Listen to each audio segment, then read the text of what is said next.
আসসালামু আলাইকুম। বাংলা সেকেন্ড পার্টের বেসিক টু এমসিকিউ সিরিজের এখন শুরু করছি 19 পরিচ্ছেদ। আমরা ধারাবাহিক কয়েকটি পরিচ্ছেদের ক্লাস দিব এবং যেগুলো বোর্ড পরীক্ষার জন্য গুরুত্বপূর্ণ সেই ক্লাসগুলো দেওয়ার চেষ্টা করব ইনশাআল্লাহ। তো এখন শুরু করছি পরিচ্ছেদ 19, যার টপিক হচ্ছে সর্বনাম, যেটাকে আমরা ইংলিশে বলি প্রোনাউন। ইংলিশে বলি আমরা প্রোনাউন। প্রোনাউনের ক্লাস আমরা শুরু করছি। এখন আমরা একেবারে মূল বই থেকে বেসিক কনসেপ্ট ধরে ধরে পড়ার চেষ্টা করব, কারণ মূল বই পড়লে আমাদের জন্য এমসিকিউ সহজ হবে। এখানে বলা হচ্ছে বিশেষ্যের পরিবর্তে ব্যবহৃত শব্দকে সর্বনাম বলে। বিশেষ্যের পরিবর্তে ব্যবহৃত শব্দকে সর্বনাম বলে, যেটাকে আমরা ইংলিশে বলি প্রোনাউন।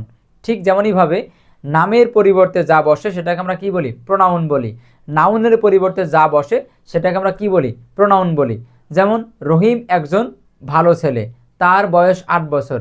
তাহলে রহিম একজন ভালো ছেলে, এখানে রহিম একটা কি? নাউন। তার পরিবর্তে আমরা পরবর্তী বাক্যে কি বলছি?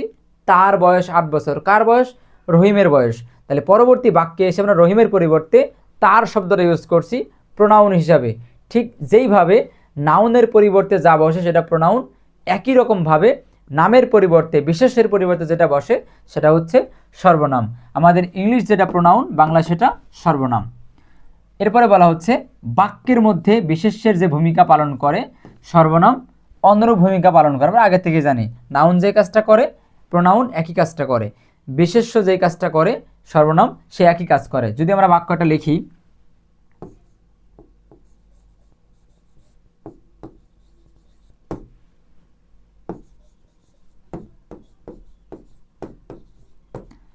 আমরা লিখলাম কানিজ বই পড়ে।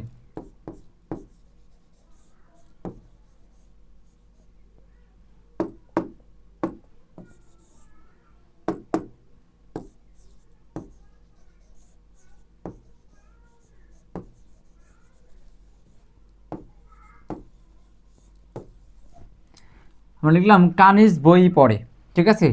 সে মেধাবী শিক্ষার্থী। বলেন তো এই সে দিয়ে কাকে ইন্ডিকেট করছে? কানিজকে ইন্ডিকেট করছে। তাহলে নামের পরিবর্তে যেখানে ছিল কানিজ, সে নামের পরিবর্তে আমরা এখন কি বলছি? সে বলছি। নামের পরিবর্তে যে বসে সে হচ্ছে কি? সর্বনাম। এটা হচ্ছে বিশেষ্য, এটা হচ্ছে সর্বনাম। এটা হচ্ছে বিশেষ্য, এটা হচ্ছে সর্বনাম। এখানে কানিজ যেমন বাক্যের সাবজেক্টের কাজ করেছে, সে এই কথাটাও কানিজের হয়ে বাক্যের সাবজেক্টের কাজ করেছে। এজন্য বিশেষ্য এবং সর্বনাম উভয়ের কাজটা বাক্যের মধ্যে সেম। এটা এখানে বলা হচ্ছে যে বাক্যের মধ্যে বিশেষ্য মানে নাউন যে কাজটা করে সর্বনাম তথা বিশেষণ সর্বনাম তথা প্রোনাউন একই কাজ করে বাক্যের মধ্যে, এটা এখানে বলা হচ্ছে। যেমন শিমুল মনোযোগ সহকারে পড়াশোনা করত, তাই সে পরীক্ষায় ভালো করেছে। এখানে শিমুল বাক্যের সাবজেক্টকে শিমুল।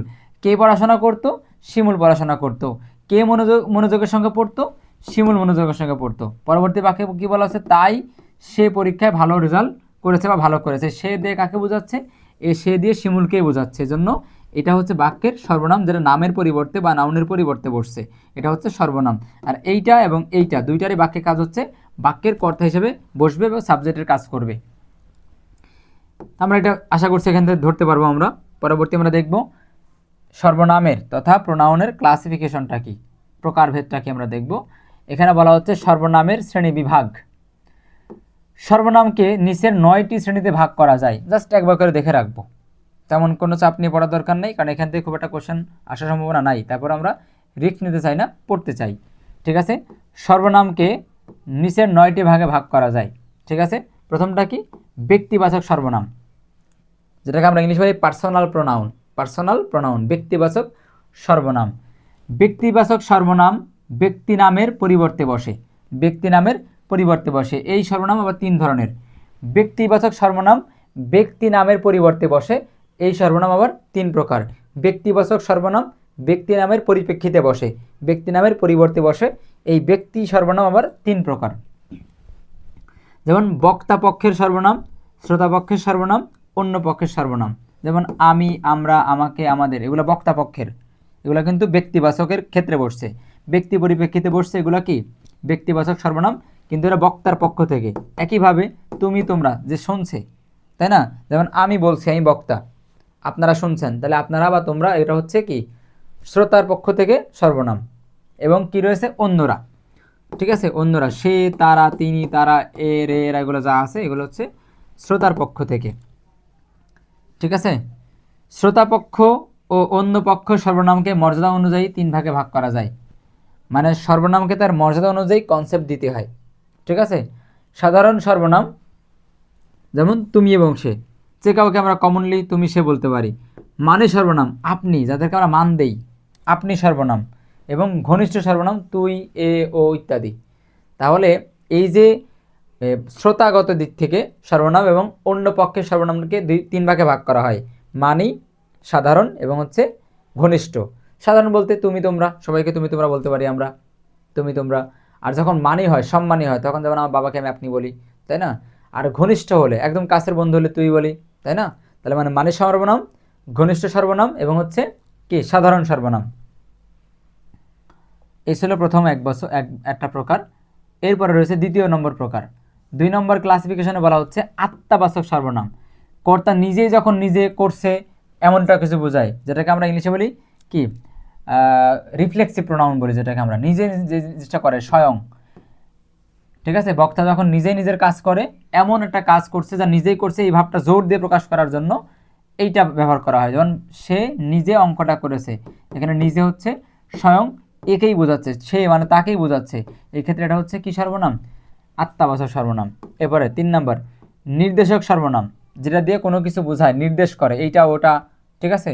যেমন নিকটে, এ, ওই, এরা, উনি, দূর, ওই, ও, দূর নির্দেশ করে এগুলা, নিকট নির্দেশ করে এগুলা এই, এরা, ইনি, দূরে নির্দেশ করে ওই, ওরা, উনি, ঠিক আছে। এগুলো হচ্ছে নির্দেশক সর্বনাম। এবার আসেন অনির্দিষ্ট সর্বনাম, যার কোনো নির্দিষ্ট ইন্ডিকেশন নাই। অনির্দিষ্ট বা পরিচয়হীন কিছু বোঝাতে যে সর্বনাম ব্যবহৃত হয় তাকে বলে অনির্দিষ্ট সর্বনাম।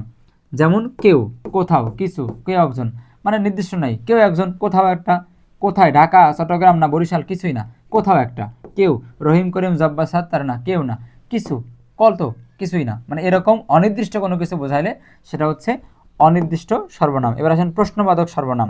মাঝে মধ্যে আমরা যেই শব্দগুলা দিয়ে প্রশ্ন করি, যেমন কি, কে, কেন, কিভাবে, কত, এগুলা মাঝে মধ্যে কিসের কাজ করে, সর্বনামের কাজ করে। যেমন এখানে প্রশ্নবাদক সর্বনাম দেওয়া আছে কে, কারা, কাকে, কার, কি ইত্যাদি। সাপেক্ষ সর্বনাম, পরস্পর নির্ভরশীল দুটি সর্বনামকে সাপেক্ষ বলা হয়। যেমন যারা তারা, যে সে, এখানে যারা তারা নামের পরিবর্তে তো বসছে, যারা তারা, সে যে সে, যেমন তেমন, এগুলো তো নামের পরিবর্তেই বসছে, এই জন্য এগুলো হচ্ছে একে অপরের সাথে নির্ভরশীল হয়। যারা তারা, যে সে, নির্ভরশীল, একে অপরের পরিপূরক হয়, এগুলো হচ্ছে নির্ভরশীল সর্বনাম।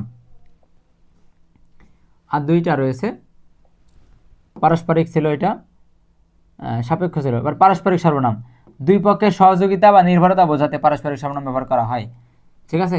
পরস্পর, নিজেরা নিজেরা, মানে দুই পক্ষেরই এখানে অ্যাটাচমেন্ট থাকতে হবে।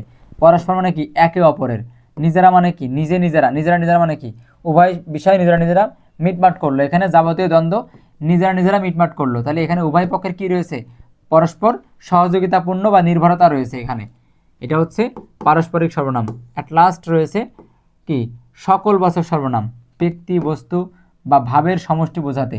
যেমন সবাই, সকলে, সকলকে, সবার, সমস্ত, সব। এই সবার নামের পরিবর্তে সমস্ত, সবার, সকলকে বোঝায়, এগুলো হচ্ছে সকল বাচক সর্বনাম। এবং লাস্ট রয়েছে কি কি অন্যবাচক সর্বনাম, নিজে ভিন্ন অন্য কোনো নির্দিষ্ট ব্যক্তি বোঝাতে অন্যবাচক সর্বনাম ব্যবহার করা হয়। যেমন অন্য, অপর, পর, অমুক, তমুক, ঠিক আছে, অনির্দিষ্ট করে বোঝায়। চলেন, খুব বেশি গুরুত্বপূর্ণ ছিল না এই প্যাসেজটা, এই চ্যাপ্টারটা, তারপরে পড়লাম পরীক্ষার স্বার্থে। 1 নম্বর কি বলা হচ্ছে, বিশেষ্যের পরিবর্তে যা ব্যবহার করা হয় সে শব্দকে কি বলে, সর্বনাম বলে। 2 নম্বর, সর্বনামকে কয়টি ভাগে ভাগ করা যায়, 9টি। নিচের কোনটি ব্যক্তিবাচক সর্বনাম, ব্যক্তিবাচক আমি, ঠিক আছে, এবং বক্তাবাচক ব্যক্তি, বক্তাবাচক। এবারে কর্তা নিজেই কাজটি করেছেন তা বোঝাতে কোন সর্বনাম ব্যবহার করা হয়, কি বক্তা নিজেই নিজের কাজটা করেছেন, আত্মাবাচক, নিজেই নিজের কাজটা করেছেন, আত্মাবাচক সর্বনামের ক্ষেত্রে এটা ব্যবহার করা হয়। 5 নম্বর,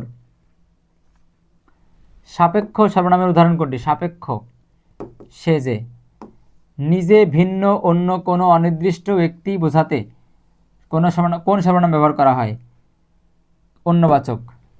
7 নম্বর, কোন সর্বনাম নৈকট্য বা দূরত্ব নির্দেশ করে, নিকট বা দূরত্ব নির্দেশ করে, কোনটা, নির্দেশক সর্বনাম। এই ছিল আমাদের পরিচ্ছেদ নাম্বার 19। আশা করছি আপনাদের সহজ লাগতেছে। এইভাবে আমরা গুরুত্বপূর্ণ অনুচ্ছেদগুলো পড়বো, পরিচ্ছেদগুলো পড়বো, এতে করে আমরা এমসিকিউ খুব ফ্লুয়েন্টলি আনসার করতে পারবো, আমাদের কোথাও কোনো রকম সমস্যা বা কনফিউশন দেখা দিবে না। কিন্তু শর্ত হচ্ছে ক্লাসটা মনোযোগ দিয়ে করতে হবে, সবগুলো পরিচ্ছেদের ক্লাস ঠিক করে করতে হবে, এবং আপনাকে আপনার বই গাইড যার যেটা আছে সেখান থেকে প্র্যাকটিস করতে হবে, ওখানে মুখস্থ করা যাবে না। বাংলা সেকেন্ড পার্টের কোনো একটা সিঙ্গেল কোশ্চেনও মুখস্থ করা যাবে না, বুঝে মুখস্থ করতে হবে যেগুলো মুখস্থ করা প্রয়োজন। আর বেশিরভাগই গ্রামারটা আপনাকে কনসেপ্ট ধরে পড়তে হবে, ইউটিলাইজ করতে হবে, বুঝতে হবে, বোঝার পরে প্র্যাকটিস, বোঝার পরে প্র্যাকটিস। ঠিক আছে, আমি আরও কয়েকটা ক্লাস দিতে চাই, কিন্তু আপনারা কিন্তু সেভাবে রেসপন্স করছেন না। সবাই রেসপন্স করেন, বেশি বেশি লাইক কমেন্ট শেয়ার করেন, তাহলে কিন্তু পরবর্তী ক্লাসটা খুব দ্রুত আসবে। যেহেতু আপনাদের পরীক্ষা সামনে সমাগত, ভালো থাকবেন, পড়াশোনার মধ্যে থাকবেন, বেশি বেশি করে দোয়া করবেন নিজের জন্য, আমাদের সকলের জন্য। আসসালামু আলাইকুম রহমতুল্লাহ।